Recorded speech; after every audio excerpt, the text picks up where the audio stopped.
하나님은 우리를 여러 방면으로 키우고 변화시키고자 하시는 그런 계획과 섭리를 가지고 계십니다. 그것을 가리켜서 우리는 이 성화다라고 그렇게 명명하고 있는데요. 우리는 성화되는 과정에 살고 있는데 이 성화는 결국에 그 영화라는 자리에 가는 것을 목표로 두고 있죠. 영화란 우리들이 완전하게 변하여서 오직 예수님만을 바라보며 찬양함으로 누리는 최고의 기쁨의 그런 최고 상태를 가리키고 있습니다. 이 죄악이 우리에 관영하지 못하고 악이 우리를 유혹할 수 없는 그 완벽한 단계에 우리는 그것을 향하여서 이 땅에서 부름받아 살아가는 존재로 살아가게 되죠.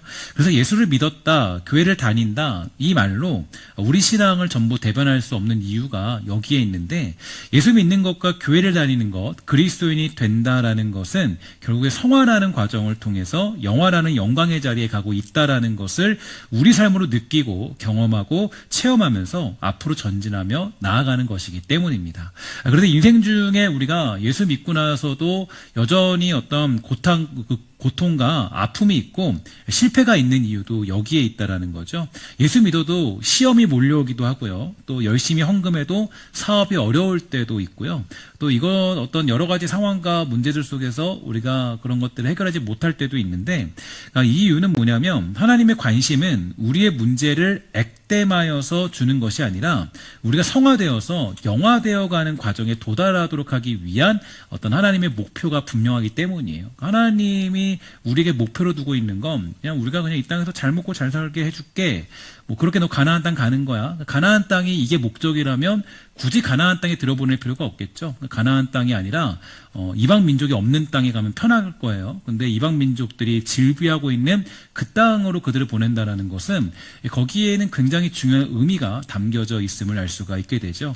이스라엘 백성들은 아간의 문제와 아이성에서 벌어졌던 일, 그리고 기브온 족속과의 경솔한 계약의 경험을 통해서 조금씩 변화되고 있는 것을 볼 수가 있게 됩니다. 이 가나안 땅에 들어왔지만 거기서 꽃길만 걷는 과정이 아니라 영적 전투를 벌이고 있고요. 나아가 성화되는 과정의 면모를 보여주고 있는데요. 그래서 가나안 땅은 이 하나님이 허락해 주신 제2의 에덴임과 동시에 이 선택받은 민족들이 제2의 에덴을 이루어야 될 사명이 있는 곳이기도 하겠죠. 그래서 여호수아서는 전투에 관한 이야기들이 즐비한 이유가 거기에 있어요. 이 전쟁을 하고 또 전쟁을 하고 땅을 차지하고 마지막에는 차지한 땅을 분배하는 이 과정까지 가는 것인데, 이런 면에서 볼 때 성도는 실패를 실패라고 부르지 말고 실패를 패배시킬 줄 아는 모습이 필요하다고 생각합니다. 실패는 우리를 전진시키기 위함이라는 것을 기억할 필요가 있는데요. 이 멈추도록 하기 위함이 절대로 아니에요. 이 여러 가지 닥쳐오는 고난과 어려움들, 또 많은 환난들은 우리가 교만함과 거짓과 죄악을 버리도록 하시는 하나님의 어떤 방법이 되는 것이지 우리를 일어서지 못하도록 만들기 위함이 절대로 아닙니다. 특히 악한 사단이 우리를 공격할 때 즐겨 쓰는 방법이 한 가지 있어요. 그 방법은 바로 이 고난 중에 거할 때 고난의 늪에 빠지도록 만들고 실패 중에 실패에 강해서 허우적거리도록 만드는 것이 그들의 공격 방법이 되는 것입니다. 그러나 하나님은 고난의 늪을 헤쳐서 전진하기를 원하시고 실패에 강해서 헤엄쳐 나오기를 원하시는 분이 우리 하나님이 되시는 줄 믿습니다. 그렇게 우리가 성장하면서 성숙하기 원하시기 때문에 가나안 땅에서 예수를 믿어도 하나님의 나라가 우리에게 임할 때에도 고난과 실패가 찾아오게 되는 것입니다. 이 팡세라는 책에 보면요, 이 파스칼은 이렇게 얘기했다 그래요. 하나님을 섬기라고 내게 건강을 주셨건만 나는 세상을 위하여서 전부 다 써버렸습니다. 이제 나를 일깨워 주시려고 나에게 병을 주셨습니다. 이렇게 고백했다 그러죠. 또 아더 핑크는 이렇게 얘기했어요. 고난은 나 자신이 얼마나 약한가, 무가치한가, 그런 존재인가를 발견하게 만든다. 또 하나님이 얼마나 크고 놀라운 분이신가를 깨닫게 만든다. 이렇게 고백하였고요. C.S. 루이스 역시 고통에 대해서 이렇게 정의해 주었거든요. 고통은 귀머거리도 들을 수 있는 하나님의 확성기이다. 하나님의 음성이 작게 들리는 사람들에게 고난은 하나님의 음성을 크게 들리게 한다. 고난을 통해서 저 멀리 있는 하나님의 음성이 지금 내 옆에 계신 하나님의 음성과 같이 들리게 된다. 이렇게 가르쳐주고 있습니다.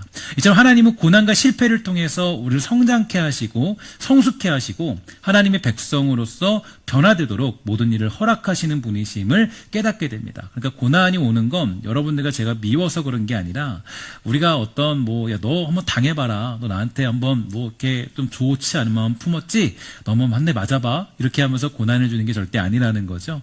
그러니까 이제 이 고난이라는 것은 우리를 성숙케 하시고 하나님의 백성으로 변화되도록 모든 일을 허락하시는 분임을 기억한다면 이 고난을 우리는 고난에 머물러 있지 않고 고난이 주는 유익들을 깨달을 수 있다라는 거죠. 욥이라는 사람을 한번 생각해 볼까요? 이제 보통 우리는 욥이라는 사람이 성화의 과정에 있다라는 것을 잘 믿지 못합니다. 그러니까 왜냐하면 이유가 있는데 아마도 그가 처음에 등장할 때에 이 당대 의인이었다라는 표현이 거기에 담겨져 있기 때문이라 생각하는데요. 그러나 하나님이 욥에 대한 확신을 놓지 않았다라고 해석하는 게 조금 더 옳겠죠. 욥은 절대로 배신하지 않고 날 떠나지 않는다. 그렇게 욥이 설정이 되기 때문에 욥기서가 성화되는 과정이라고 생각하는 사람은 별로 없습니다. 근데 저는 이제 욥기서를 여러분들에게 한 1년 동안 해석할 때 그때 늘 말씀드렸던 것이 성화의 과정에 있다라는 것을 늘 강조해 드렸는데요. 그러니까 이제 그저 그가 겪는 고난과 아픔은 사단이 주는 것이고 그 고난을 욥은 잘 이겨냈다. 이렇게 해석하기도 하는데 하지만 욥기서를 잘 읽고 성경을 통전적으로 이제 읽어보면 욥기는 분명 욥의 변화를 의미하고 있습니다. 완벽하게 의인인데 그 의인에서 뭔가 어떤 고난을 이겨내는 의인으로 묘사하는 게 아니라 욥은 정말로 어린아이인데 그 어린아이였던 욥이 이제 하나님을 이제 똑똑히 보게 되는 자리로 가는 것. 그 욥기서가 주는 핵심이죠. 욥기서 42장 5절에 보면 여러분이 잘 아는 말씀이 있어요. 함께 다 같이 읽도록 하겠습니다. 시작. 내가 주께 대하여 귀로 듣기만 하였사오나 이제는 눈으로 주를 배움나이다. 아멘. 이 구절만 보아도 욥은 확연한 성장과 성숙을 고백하게 되는데요. 욥기 1장에서 그는 눈먼 장님과 같은 모습을 가지고 살았습니다. 하나님을 볼 수 없는 그런 수준이었다는 것을 욥기 42장에서 알 수가 있게 되는 거죠. 그러나 1장부터 시작된 고난의 연속을 통하여서 그는 너무나 큰 변화가 생겼는데 바로 귀로만 듣던 그런 사람들이 믿음의 눈으로 하나님을 보는 단계까지 이르게 되었다라는 거죠. 예를 들어서 많은 사람들이 이런 얘기를 많이 해요. 이 성지순례를 많은 사람이 다녀오게 됩니다. 물론 성지순례라는 말 자체는 이제 단어적으로는 옳지 못하지만 우리가 그냥 임의적으로 성지순례다라고 얘기를 하고 있는데 어쨌든 이제 저는 아직 다녀오지 못했지만 특히 이 목회자라면은 성경에 나타난 여러 곳들을 다녀오면 되게 좋은 어떤 이익들이 있겠죠. 이유가 있습니다. 어떤 이유냐면 이 성경에 나타난 행적들을 사실 귀로만 듣고 이렇고 저렇고 하는 것은 제가 이제 믿음이 없어서가 아니라 이제 귀로만 듣고 이제 제 읽기만 하는 거잖아요. 보지 않았기 때문에 확신이 서지 않는다는 말이 좀 이상하긴 한데 믿음이 없다는 뜻은 아니에요. 근데 이제 조금 불분명할 수밖에 없겠죠. 하지만 소위 말해서 이 어떤 예수님의 행적지라고 알려진 곳들 아니면 신약의 여정들 그런 것들을 다녀오게 되면 야 사도 바울이 여기서 고민했겠구나 아니면 이렇게 말씀을 전했겠구나 이런 사실을 조금 더 명확하고 풍성하게 아마 전할 수 있을 것입니다. 그러니까 그동안은 그냥 내가 글로 읽으면서 그냥 하나님이 어떤 분이시다 이렇게 일하셨구나 라고 했다면 이제 거기 가서 직접 보게 되면 정말 있었네 정말 이런 상황이네 이런 것들을 하는 확신도가 달라지겠죠. 그렇게 되면은 당연히 이제 설교의 폭도 또 가르치는 것도 달라질 수밖에 없는 것입니다. 그러니까 이제 이게 중요한 게 이 귀로만 듣던 것을 눈으로 직접 보게 되면 완전히 다른 해석을 할 수가 있다는 거죠. 그래서 욥이라는 사람은 고난을 통해서 아픔을 통해서 문제를 통해서 하나님을 보는 눈이 아주 똑똑하게 생긴 사람이었습니다. 그러니까 고난 중에 눈이 떴는데요. 예를 들어서 이제 여기에 지금 눈을 뜨지 못한 사람이 있다라고 가정합시다. 그런데 어떤 의사가 와서요 이렇게 얘기해 주는 거예요. 당신 눈을 못 뜨고 있는데 내가 눈을 좀 뜨게 해주겠습니다. 이렇게 얘기를 해주는 겁니다. 그래서 이런저런 약을 처방했는데 이 약이 뭐냐면 굉장히 눈이 아파지는 거예요. 눈이 굉장히 아프게 만드는 거야. 너무 아파요. 의사 선생님. 너무 아프고, 이게 지금 눈이 아팠어요. 내가 지금 눈이 너무 아파요. 그런데 이 눈이 너무 아프더니, 만약에 눈이 갑자기 보인다면, 그 고통의 시간들을 지나서 눈이 보인다면, 그러면 어떻게 할까요? 당연히 이 보지 못한 사람들이 당연히 그 길을 택할 겁니다. 아무리 고통이 있고 아무리 아픔이 있고 눈이 너무 아파도 눈을 보는 쪽을 택하는 것이 보통 그런 얘기가 될 수가 있다라는 거죠. 그러니까 예전에 보면 청년들이 보면 이런 거 많이 했어요. 갑자기 어느 날 제가 딱 보고 있는데 이제 예배를 딱 드리면 갑자기 애들이 선글라스를 끼고 와요. 낮인데 왜 이렇게 선글라스 끼고 왔나 보니까 뭐 소위 말해서 라섹 수술인가? 뭐 수술을 하고 오는 거야. 2주 동안 선글라스 끼고 예배 드렸는데 선글라스 끼고 와가지고 야 너는 선글라스 끼고 왔냐? 물어보면은 이제 수술을 했다는 거죠. 근데 이제 그렇게 수술할 때 보면 저 생각도 하기 싫은데 이 눈을 탁 뜨게 만든 다음에 거기다가 막 레이저를 막 쏘는 거예요. 쏘서 막 한꺼풀을 막 없애버리고 얼마나 아플까요? 물론 마취를 하겠지만 근데 어쨌든 간에 그게 만약 된다 할지라도 아픔이 있다 할지라도 2주 동안 선글라스를 끼고 뭐 그냥 뭐 놀림을 받아도 그래도 뭐예요? 그래도 그거 하겠죠. 왜 하냐면은 보이니까. 똑같은 얘기예요. 그러니까 왜 하나님이 우리가 살아가는 가운데 또는 이해할 수 없는 고난과 아픔과 고통을 주시는지 우리가 알 수가 있게 되는 내용입니다. 그래서 이 고난이라는 약은 이 눈 감고 살아가는 우리들의 눈을 뜨게 하는 하나님의 처방전이다라고 얘기할 수 있는데요. 그래서 가나안 땅에 들어가서도 여전히 뭐가 있습니까? 전투가 있고 실패가 있고 고난이 있고 해야 할 일들이 질비한 이유가 여기에 있는 겁니다. 하나님이 이것을 준비해 놓으신 거죠. 야, 이렇게 해야 너가 눈을 뜰 수 있어. 이 시간을 지나야 눈을 뜨는 때가 올 거야 라는 것을 알려주기 위해서 가나안 땅을 준비해 두신 겁니다. 그래서 여러분 인생에 고난이 찾아온 것은 여러분들이 뭔가 죄를 지었기 때문이 아니에요. 야, 내가 죄를 지어서 정말 뭐 운이 없고 뭐 재수가 없고 그래서 내가 이렇게 됐구나 이런 게 아니에요. 정말 우리가 만약에 이 죄 때문에 고난을 받고 죄 때문에 어떤 하나님이 심판하시고 벌하신다면 저와 여러분들은 뼈도 못 추립니다. 살 수가 없어요.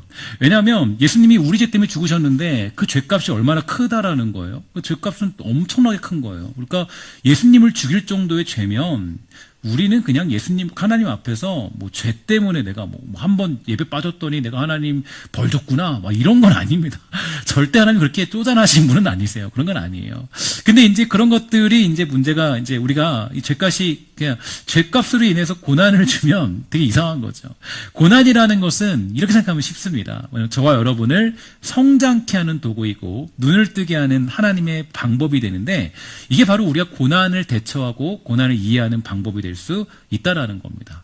또 한 명의 예를 들면서 여호수아의 핵심을 좀 살펴보도록 할게요. 한 명이 누구냐면 이 다윗이라는 사람인데 너무 잘 알고 있는 사람이죠. 다윗의 인생에 대해 얘기할 때도 이 많은 사람들이 그의 업적이나 믿음으로 행한 일들에 대해서만 생각을 하지 그를 성숙해 하시며 변화시키는 성화의 과정, 하나님의 일하심에 대해서는 잘 살펴보지 않습니다. 이 다윗은 사울을 대신해서 이스라엘의 왕이 된 사람이었어요. 그런데 그는 하나님의 손길로 인하여서 성장하고 성숙하는 과정에 들어가게 되었죠. 그가 기름 부음을 받았다고 해서 문제가 사라진 것이 아니었습니다. 근데 너무 놀라운 것은요. 그가 기름 부음을 받자마자 문제가 사라지지 않고 더 큰 문제가 그에게 다가왔다라는 것을 부인할 수는 없습니다. 그러니까 이제 우리가 보통 이런 생각을 많이 해요. 내가 직분을 받으면 이제 내가 다 잘 풀리겠다. 그렇지 않죠. 직분 받으면 더 큰 고통이 찾아올 때가 너무나 많이 있습니다. 야, 나 목사 됐더니 모든 문제가 해결되더라. 절대 아니더라고요. 하나님이 더 큰 문제에 봉착하게 만드는 것이 그런 우리들의 모습들이 될 수밖에 없었습니다. 어쨌든 그가 기름 부음을 받았다고 해서 문제가 사라지지 않았고 오히려 더 큰 문제에 봉착하게 된 것을 우리는 잘 알고 있습니다.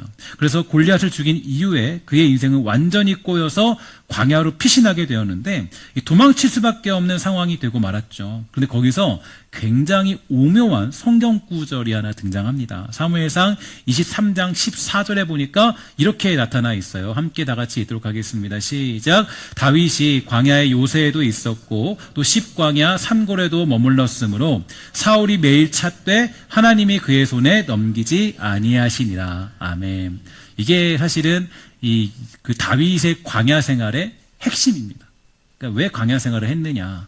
그러니까 제가 처음 서론에 논지적으로 얘기했던 것처럼 그 성화와 영화의 과정에 이끌어 가시는 하나님, 또 이 광야의 핵심은 사실 여기에 있는데요. 그러니까 다윗이 광야로 버림받은 것 같은 모습들처럼 보여요. 그러나 사실은 하나님이 그를 보호하고 계셨고 그의 삶을 주관하고 계신다. 그러니까 그가 어떤 죄를 저질렀거나 어떤 괴롭히기 위해서 그를 광야로 보낸 것이 아니라 하나님의 주권 안에서 하나님의 계획과 섭리 안에서 그는 광야 속으로 들어가게 되었다라고 성경은 가르쳐주고 있습니다. 그러니까 하나님은 한 번도 다윗을 떠난 적이 없고요. 다윗을 버린 적이 없다라는 거예요. 심지어 훗날 다윗이 범죄를 저질렀을 때에도 나단 선지자를 보내어서 그를 깨닫게 만드셨죠. 그래서 죄 앞에 울게 하시고 통회하도록 만들며 그의 자만과 교만함을 꺾어 버리셨습니다. 제가 이번에 보니까 이제 청년부 LT 때 그런 질문을 제가 받았어요. 어떤 질문이냐면 하나님의 섭리에 관해서 이해하는 것들을 조금 원한다. 그러니까 하나님의 섭리들이 있는데 섭리를 어떻게 이해하면 좋습니까? 목사님하고 그렇게 질문을 받게 됐습니다. 근데 이 질문에 대해서 설명할 수 있는 건 우리가 하나님의 섭리와 하나님의 어떤 뜻과 예정은 우리가 완벽하게 다 이해하기는 불가능해요. 그러나 하나님의 섭리를 이해하는 방법은 모든 일이 다 끝났을 때 그것을 뒤돌아보는 과정으로 우리가 깨달을 수 있게 됩니다. 예를 들어서 다윗이 밧세바와의 간통 사건이 있지 않습니까? 물론 그것은 다윗이 잘못한 거죠. 다윗이 죄악이에요. 근데 이게 조금 얼마나 놀라운 것은 다윗의 간통 사건으로 인한 밧세바와의 사건이 없었다면 다윗은 뭘 못했냐면 이제 자신이 모태로부터 죄인이라는 사실을 깨닫지 못했을 거예요. 그러니까 물론 다윗이 죄 지는 거는 너무나도 악한 인간의 본성이 등장을 한 거죠. 근데 하나님의 섭리는 뭐냐면 그럼에도 불구하고 그 하나님의 섭리 속에서 그가 그 악행 속에 자신이 죄인이라는 사실을 인정토록 만들었고 또 그런 교만을 버리도록 만드시는 하나님의 뜻이 또한 지나와 보니까 거기에 담겨져 있다라는 것을 성경은 가르쳐주고 있는 것입니다. 그래서 시편 51편 1절부터 5절에 보면 그는 이 하나님의 섭리로 말미암아 이런 고백을 하는 것을 알 수가 있게 돼요. 하나님이여 주의 인자를 따라 내게 은혜를 베푸시며 주의 많은 궁유를 따라 내 죄악을 지워주소서. 나의 죄악을 맑게 씻으시며 나의 죄를 깨끗이 제하소서. 물은 나는 내 죄가를 아오니 내 죄가 항상 내 앞에 있나이다. 내가 주께만 범죄하여 주의 목전에 악을 행하였사오니 주께서 말씀하실 때 의로우시다 하고 주께서 심판하실 때 순전하시다 하리이다. 내가 죄악 중에서 출생하였으며 어머니가 죄 중에서 나를 잉태하였나이다. 그러니까 이런 어떤 이 밧세바와의 어떤 사건들과 나단 선지자의 지적이 없었다면, 이런 순간들이 존재하지 않았다면 다윗은 여전히 교만하게 이런 얘기는 하고 있었겠죠. 야, 내가 성전 하나 지어서 하나님 앞에 내가 좀 한 건 했다. 아마 이렇게 얘기했을 겁니다. 자기 노력과 의를 드러내면서 그냥 교만하게 살아가는 인생으로 자리 잡고 말았을 텐데, 이 밧세바와의 간통 사건을 통해서 이 다윗이 깨달은 것은 어떤 거냐면, 내가 죄인이다. 하나님의 은혜 없이는 살 수 없구나. 그 은혜 안에 살 수 없구나 하는 것을 그때서 깨닫게 된 거예요. 그러니까 그의 죄를 우리가 무마시키는 것이 아니라 돌아봤을 때 보니까 이것조차도 하나님의 선하신 계획과 섭리 가운데 존재했던 것이구나라는 것을 깨닫게 되는 것이 바로 이 다윗의 간통 사건이라는 것을 볼 수가 있게 되는 겁니다. 그래서 사실 이 다윗의 인생 속에서 이 마지막 쪽에 가면 압살롬의 죽음을 경험하거든요. 근데 압살롬의 죽음도 또 그 위에 벌어지는 모든 사건 속에서 다윗은 여러 가지 일들을 다양하게 겪으면서 그것을 담담하게 견디며 지나게 되는데, 그것은 인간이 처한 사실과 상황들을 깨달았기 때문입니다. 그러니까 이것을 욥기식으로 좀 얘기해 보면, 이제 그런 사건들을 다 지나고 보니 뭘 알았냐면, 그동안은 내가 하나님을 뭐로 만들었어요? 귀로만 들었는데, 이 고난과 이 문제와 이 어떤 사건들을 통하여서 이제는 하나님을 내가 눈으로 똑똑히 보는 자리에 서게 되었습니다 라는 그런 고백으로 해석할 수가 있게 되는 거예요. 그래서 보면 다윗이 보면 처음에는요, 의기양양하게 등장해요. 골리앗 죽을 때만 해도 보세요. 야, 너는 그 칼과 단창으로 나오지만 나는 여호와 하나님의 이름으로 나간다. 막 돌리면서 등장하잖아요. 엄청나게 등장하잖아요. 근데 결국에 맨 마지막에 가면요, 다윗이 어떤 인생으로 바뀌냐면, 하나님의 은혜 없이는 살 수 없네요. 내가 내 힘으로 사는 게 아니네요.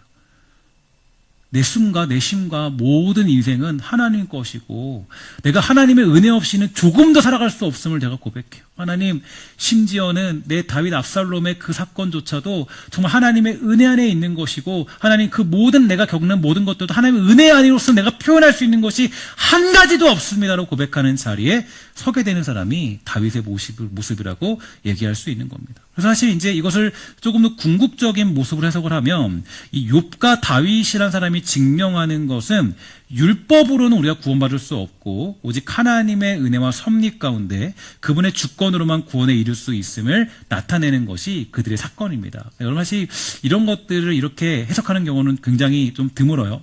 좋은 교회에 계신 겁니다.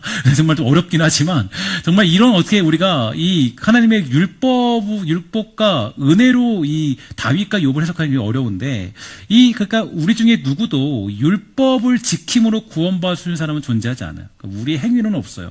오직 하나님의 은혜, 그분의 택하심, 그의 부르심으로만 우리는 구원에 이르게 되는 것입니다. 그래서 훗날 신약에 와서도 사도 바울도요, 이 문제로 인해서 엄청난 설정과 싸움을 벌이게 돼요. 대표적으로 갈라디아서 2장 16절에 보면 이런 얘기가 나옵니다. 사람이 의롭게 되는 것은 율법의 행위로 말미암음이 아니다. 오직 예수 그리스도를 믿음으로 말미암은 줄 알므로 우리도 그리스도를 예수를 믿나니 이는 우리가 율법의 행위로서가 아니라 그리스도를 믿음으로써 의롭다함을 얻으려 합니다. 율법의 행위로서는 의롭다함을 얻을 육체가 없느니라. 아멘. 그러니까 우리가 이제 여기서부터 이제 제가 여호수아 핵심을 말씀드리는 겁니다. 왜 목사님이 제가 지금 이런 얘기를 하고 있을까? 왜 목사님 여호수아인데 갑자기 뭐 다윗 얘기하고 욥 얘기하고 지금 도대체 혹시 본문을 잘못하고 계신 거 아니죠? 라고 질문할 수 있는데요. 절대 그렇지 않습니다. 어떤 얘기냐면 여호수아서도 언약적인 관점에서 모형적인 측면에서 우리에게 강조하고 있는 게 있어요. 그 핵심이 뭐냐면 결국 하나님의 은혜와 예수 그리스도의 죽으심, 성령님의 역사로만 모든 것들이 가능하다는 것을 보여주고 있는 것이 여호수아서가 주는 굉장히 중요한 핵심 중에 한 가지예요. 구약에서는 여러분 율법으로 구원받고 신약에서는 믿음으로 구원받는다. 이렇게 얘기하면 안 되겠죠. 그러면 지금도 예수를 안 믿고 율법을 지키고 제사를 드리면 구원을 받는다고 해야 되는 거 아니겠습니까? 하지만 그렇게 되는 구원받을 수 없다라는 걸 우리는 잘 알고 있어요. 이유는 확실합니다. 구약 시대에도 오직 예수 그리스도를 말미암아 구원을 받는 것을 강조해주고 있기 때문이에요. 그러니까 율법은 우리가 구원받을 수 없고 구원은 오직 예수 그리스도를 말미암아 허락된 은혜로만 가능한 것임을 알려주기 위한 하나님의 방편이 될 뿐이에요. 그리고 성경은 언제나 틀림없이 항상 그 사실을 지속적으로 알려주고 있고요. 하나님 역시 그렇게 일하는 분임을 성경은 가르쳐주고 있습니다. 오늘 읽은 본문인데 여호수아 10장 42절에 보면 이렇게 강조해주고 있습니다. 함께 다 같이 읽도록 할게요. 시작. 이스라엘의 하나님 여호와께서 이스라엘을 위하여 싸우셨으므로 여호수아가 이 모든 왕들과 그들의 땅을 단번에 빼앗으니라. 아멘. 잘 보세요. 여기서 중요한 것은 그들이 싸운 것이 아니라 누가 싸웠습니까? 여호와께서 이스라엘을 위하여 싸우셨다. 결국 전쟁의 승리의 주권을 가지신 분은 이스라엘 백성들이 아니라 누구세요? 하나님께서 모든 일을 행하십니다. 그 가나안 땅을 차지하게 만드시는 이도, 그 모든 구원의 완성을 이루시는 이도 우리가 아니라 누구예요? 하나님이라는 거예요. 그러니까 여러분들과 제가 성화되는 과정을 잘못 오해하면 내가 스스로 내 힘으로 성화되어서 뭐 돌을 터득한 상태처럼 되는 걸 얘기하고 싶을 경우가 많이 있는데요. 이런 거면 좋아요. 자기 의가 드러나니까 행복하거든요. 야, 내가 노력해서 새벽기도 나는 100번 완성했어. 그럼 이 사람 좀 한 단계 성장하고. 그런 건 아닙니다. 우리의 성화의 과정에 완벽하게 서게 만드시는 이도 누구십니까? 하나님이시라는 거예요. 우리의 구원의 완성을 이루시는 이도 내 능력과 내 의지와 내 힘이 아니라 누가 그 일을 완성시키시는 거예요? 하나님께서 그 일을 완성시키시는 거예요. 가나안 땅을 정복해 하시는 이도 누구세요? 하나님이시고 우리가 구원의 단계에서 영화의 단계까지 가는 그런 단계까지 가는 가장 확실한 방법은 내가 아니라 하나님께서 그 일을 이루신다라고 성경은 누누이 강조해주고 있는 것입니다. 그래서 하나님의 은혜밖에 없다라고 우리는 고백할 수밖에 없는 거예요. 그래서 보면 우리가 어떤 이스라엘 백성들이 싸우는 것처럼 여호수아서를 보게 되지만 그들이 나라를 세우고 땅을 차지하고 그 능력으로 사는 것이 아니라 실은 하나님이 그들과 함께 하셨고 가나안 땅을 점령케 하시죠. 그래서 우리는 여호수아 1장의 말씀을 한 번 더 기억해 볼 필요가 있는데요. 여호수아 1장 3절에 보면 이렇게 되어져 있습니다. 함께 다 같이 있습니다. 시작. 내가 모세에게 말한 바와 같이 너희 발바닥으로 밟는 것은 모두 내가 너희에게 주었노니. 아멘. 잘 보면 아직 이스라엘 백성들은 가나안 땅에 들어가지도 않았는데 이미 줬다라고 얘기합니다. 이거는 이미 하나님이 이룬 싸움이에요. 그러니까 하나님이 마치 여러분들의 구원과 똑같은데, 이 구원이라는 걸 봤을 때 여러분, 우리가 구원받은 사람답게 완벽한 삶을 살고 있습니까? 아니죠. 지난 하루, 아니 오늘만 돌아보세요. 오늘만 돌아봐도 내 안에 수많은 어떤 생각들, 옳지 못한 생각들, 나의 어떤 입술의 모습들, 나의 모든 것들이 막 작용하잖아요. 그러면 나는 죄인이잖아요. 근데 우리를 뭐라 그랬어요? 야, 내가 너를 의롭다고 칭하여 준다라고 얘기하는 건, 이거는 내가 너 두고 보고 나서 너가 의로운 사람을 만들어 줄게가 아니라 하나님이 이미 여러분과 저를 어떻게 하기로 약속하신 거예요. 의로운 존재를 만들기로 약속하셨고 그것은 이루어진 것입니다. 그래서 보면 여기서 보면은 이 이스라엘 백성들도 가나안 땅에 들어가지도 않았고 입성하지도 않았지만 여기서 시제가 완료형이에요. 완료형이라서 이미 뭐냐면 이미 그거는 너에게 준 겁니다. 이미 하나님이 주신 거예요. 그러니까 이건 내가 내가 이렇게 그러니까 불평과 원망 가운데 있지 않으면 어쨌든 간에 그 시간이 지체될 수 있겠지만 하나님은 이 땅을 이미 주신 거예요. 이미 허락해 주신 거예요.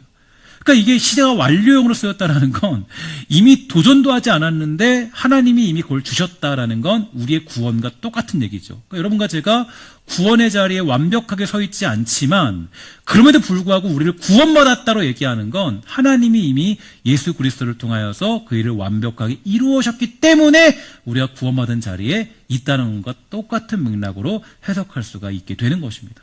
6절은 말하기를 이렇게 얘기하죠. 그러니까 뭐라 그래요? 야, 내가 준 것이니까 강하고 담대하라. 너는 내가 그들의 조상에게 맹세하여 그들에게 주리라 한 땅을 이 백성에 차지하게 하리라. 이렇게 고백하는데 이것은 하나님의 미래적인 약속이 되는 것입니다.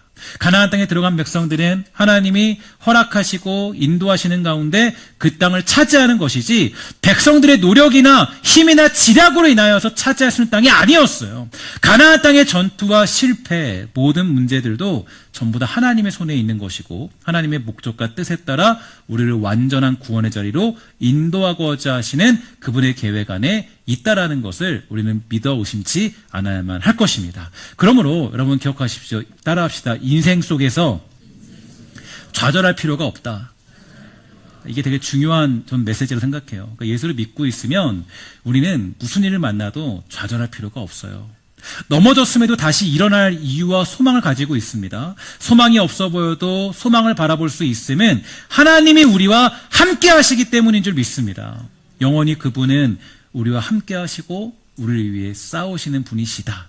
심지어 하나님은 우리가 승리하도록 하기 위하여서 자기 아들을 이 땅에 보내셨고 사람의 몸을 입으심으로 육체의 모든 고통을 겪으셨습니다. 죄의 몸에서 우리를 자유케 하시며 우리의 실패와 고난을 해결하시기 위해서 이런 하나님의 일하심을 생각해 볼 때 우리는 운명적으로 절망할 수 없는 존재로 부름받았음을 잊지 마시기를 주의 이름으로 간절히 부탁을 드리겠습니다. 우리들에게 절망이라는 단어는 어울리지 않아요. 우리가 절망하는 것은 어떤 일을 만났다고 해서 내가 어떤 심각한 일을 만났다고 해서 절망하는 것은 하나님의 일하심을 부정하는 것과 똑같기 때문입니다. 때로는 아이성의 실패가 있어도 그 실패조차도 하나님은 그들의 교만을 꺾어내시고 자기 일을 행하시는 것. 절망이라는 것은 악한 자가 주는 계략이에요. 하나님이 여전히 우리를 대신하여 싸우고 계심을 잊게 만드는 사단의 계략입니다. 어려움이 있다면, 슬픔이 있다면, 실패가 있다면 주저앉아서 절망하지 마시고 하나님께 나와 기도하시기를 주의 이름으로 간절히 부탁을 드리겠습니다. 우리를 돌보시는 하나님의 손길이 반드시 우리를 만지시고 새로운 힘을 얻게 하시는 거죠. 기도라는 것은 뭐냐? 기도라는 것은 내가 무언가를 이루도록 하는 것이 아니라 기도라는 것은 하나님의 일하심을 똑똑히 보게 만드는 안경과 같다라는 것을 기억하십시오. 기도하는 사람은요, 고난 중에도 실패 중에도 알게 돼요. 뭘 알게 되느냐? 야, 여기에 하나님이 나를 포기하지 않으시는구나. 내가 절망을 만나도, 나를 핍박하는 사람을 만나도, 내가 병중에 있어도, 내가 정말 사업에 어려움이 있어도, 내가 때는 관계의 문제를 겪고 있어도, 그래, 하나님이 나를 위해 여전히 일하시는 것을 똑똑히 보게 만드는 것이 기도라는 안경이에요. 기도하지 않는 사람은 어때요? 기도하지 않는 사람은 절망밖에 보이지 않는 거예요. 야, 내가 왜, 나는 왜 이 모양 이 꼴이야? 나 정말 재수도 없고 운도 없고 나 아무것도 되는 것도 없네. 야, 내 인생 이거 그냥 아무것도 아니구나. 기도하는 사람과 기도하지 않는 사람의 차이죠. 사탄은 어떻게 한다고 했습니까? 사탄은 우리가 눈을 어둡게 만들어요. 하나님의 일하심을 보지 못하도록 만들어요. 분명히 여호수아 오늘 봤을 때 뭐라 그럽니까? 여호와께서 모든 일을 다 싸우셨다. 싸우고 계신 하나님을 보는 것은 기도하는 사람만이 여호와 하나님을 볼 수 있는 줄 믿습니다. 기도하지 않으면요, 입술에서 불평과 원망이 나올 수밖에 없고, 기도하지 않으면 결국에는 실패와 좌절 가운데 끌려갈 수밖에 없는 것입니다. 여러분, 바벨론 포로로 잡혀갔던 사람들이 많이 있었는데, 한 사람은 예를 들고 마치도록 하겠습니다. 이 바벨론 포로로 잡혀갔던 사람 중에 가장 대표적으로 누가 있습니까? 제가 지난 수요일에도 급하게 설교를 했는데 바로 다니엘이라는 사람이죠. 다니엘 보면 바벨론 포로로 잡혀갔습니다. 잡혀갔는데 다니엘이 몇 번씩 기도했다 그래요? 하루에 3번씩 기도했다 그래요. 이 3번씩 기도한 이유에 대해서는 당시의 율법이나 여러 가지 관습들이 그렇게 3번을 정해놓았기 때문이기도 하지만 그는 포로 생활 중에도 늘 3번씩 하나님께 엎드려서 기도하는 삶을 살았던 그런 사람이었습니다. 그래서 우리도 마찬가지인데 여기서 새해를 맞이해서 다이어트 하는 사람을 제외하고는 우리 모두 하루에 몇 개씩 먹습니까? 3끼씩 먹게 되죠. 그래서 이건 누가 뭐래도 세계적인 공통 습관인 것 같아요. 탄자니아도 가니까 아무리 먹을 게 없어도요, 아침, 점심, 저녁은 꼭 먹더라고요. 그게 뭐 우갈리를 먹든 뭘 먹든 꼭 먹더라고요. 이건 누가 뭐래도 공통적인 습관인 것 같습니다. 그렇게 3끼를 먹는 이유가 뭔가 보니까 에너지를 공급받아서 힘을 얻기 위함이라고 생각이 듭니다. 그런지 모르겠지만 다니엘도요, 하루에 3번 잊지 않았던 게 있어요. 하루에 3번씩 꼭 기도했다라는 거죠. 우리의 기도도 마찬가지입니다. 어떻게 기도해야 된다, 몇 번을 기도해야 된다라고 말할 수 없지만 이렇게 생각하면 쉬워요. 하나님으로부터 힘을 공급받아야 하는 규칙적이고 정확한 시간이 반드시 필요하다.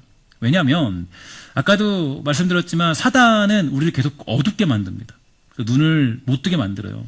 제가 목요일 날 눈을 살짝 다쳤는데, 그런데 지금도 아주 살짝 이렇게 흐리게 살짝 보이는데, 근데 이제 눈을 이렇게 사단은 어떻게 만드냐면, 이 눈을 이렇게 못 보게 만드는 거죠. 어떻게 만드냐면, 눈을 이렇게 하나님의 일하심을 볼 수 없게 만들어요. 볼 수 없게 만들고, 하나님이 열심히 싸우고 계시는데, 옆에 계신 줄도 모르게 만들어요.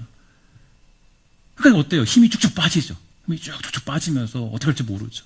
그래서 여러분, 우리가 기도라는 것이 인생 속에 왜 필요하냐면, 기도하면 뭐가 보이냐면요, 여호와께서 우리를 싸우고 계시다는 것을 눈으로 똑똑히 보는 은혜가 있게 되는 것이에요.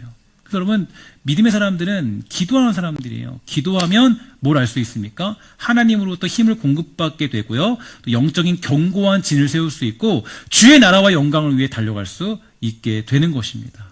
우리는 하나님의 능력과 은혜를 받아들이고 그것으로 삶을 살아가도록 늘 자신을 준비해야 돼요. 사탄은 우리가 하나님이 주신 이 거룩한 땅에서 거룩한 사람으로 사는 것을 가장 싫어합니다.